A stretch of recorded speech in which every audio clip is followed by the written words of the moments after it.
अलिबाग येथील यशोधन नागरी सहकारी पतसंस्थेने आर्थिक वर्ष 2025-26 मध्ये उल्लेखनीय आर्थिक कामगिरी करत 49,43,669 रुपये 63 पैसे निव्वळ नफा कमावला आहे। मागील वर्षाच्या शिल्लक नफ्यासह संस्थेकडे 49,50,631 रुपये 95 पैसे नफा उपलब्ध झाला आहे। या नफ्यातून सभासदांना 12.50% लाभांश देण्यासह विविध निधींसाठी तरतूद करण्यात आली आहे। राखीव निधी, इमारत निधी, संशयित बुडीत कर्ज निधी, आकस्मिक निधी, निवडणूक खर्च आणि रौप्य महोत्सवासाठी निधी राखून ठेवण्यात आला आहे। संस्थेचे शासकीय लेखापरीक्षण 7 ऑगस्ट रोजी पूर्ण झाले असून संस्थेला अ वर्ग प्राप्त झाला आहे। रायगड जिल्हा महासंघाचे अध्यक्ष जे.टी. पाटील, सचिव योगेश मगर प्रमुख पाहुणे म्हणून उपस्थित होते।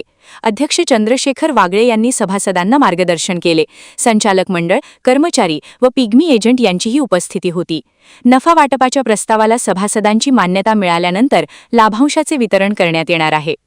आपण गेली 24 वर्ष सहकार क्षेत्रातली दिग्गज मंडळी जी आपल्याला वारंवार पतसंस्थेमध्ये किंवा आपल्या AGMला हजर राहून जे मार्गदर्शन करतात, त्यांच्या मार्गदर्शनाखाली आपण उत्तरोत्तर प्रगती करत आहोत।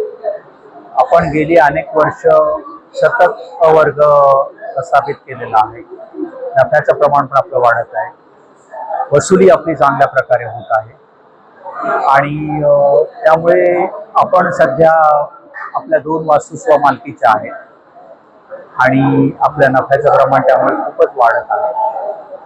आणि यासाठी आम्हाला जे महासंघाकडून सहकार्य मिळतं वसुलीच्या बाबतीत, त्याचा मी विशेष उल्लेख करीन की अध्यक्ष महासंघाचे जे रायगड जिल्हा महासंघाचे अध्यक्ष जे.टी. पाटील साहेब आणि योगेश मगरजी यांचं आपल्याला खूपच सहकार्य मिळतं आणि त्यामुळे आपली वसुली सहजरित्या होते आणि त्याबद्दल सर्व सभासदांमध्ये आनंद व्यक्त केला जात आहे। त्यांना लाभांश पण 12.5% गेली अनेक वर्ष मिळत आहे।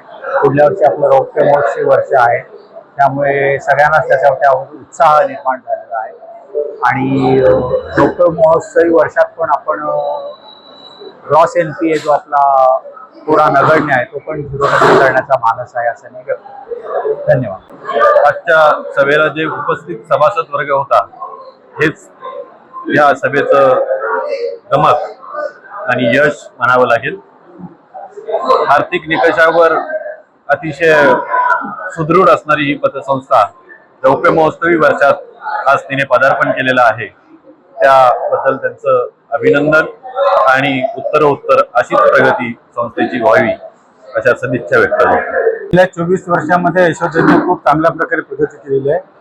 सर्वात महत्त्वाची गोष्ट म्हणजे त्यांचा ग्रॉस NPA सुद्धा फार नगण्य आहे। नेट NPA तर 0 आहे। एकच केस फक्त NPA मध्ये आहे, बाकी सर्व वसुलीची प्रकरणे त्यांची वसुली चांगल्या प्रमाणात आहे आणि वसुली हा तसा एक पतसंस्थांच्या कारभाराचा एक प्रमुख कणाच असतो असं म्हटलं झालंय आणि वसुलीमध्ये त्यांनी खूप प्रगती, वसुली त्यांची फार चांगली आहे। त्यामुळे ही पतसंस्था नक्कीच यापुढे चांगली प्रगती करेल। तसेच त्याने वेगवेगळ्या निधींची जी तरतूद केली ती सुद्धा तरतूद उल्लेखनीय आहे। या वर्षाचा नफा सुद्धा उल्लेखनीय आहे। सर्व तरतुदी करून सुद्धा नफा 49 लाखाच्या पुढे आहे आणि त्यांचं ठेवी बघितल्या तर ठेवी आणि कर्ज यांच्या प्रमाणात नफ्याचं प्रमाण चांगलं आहे।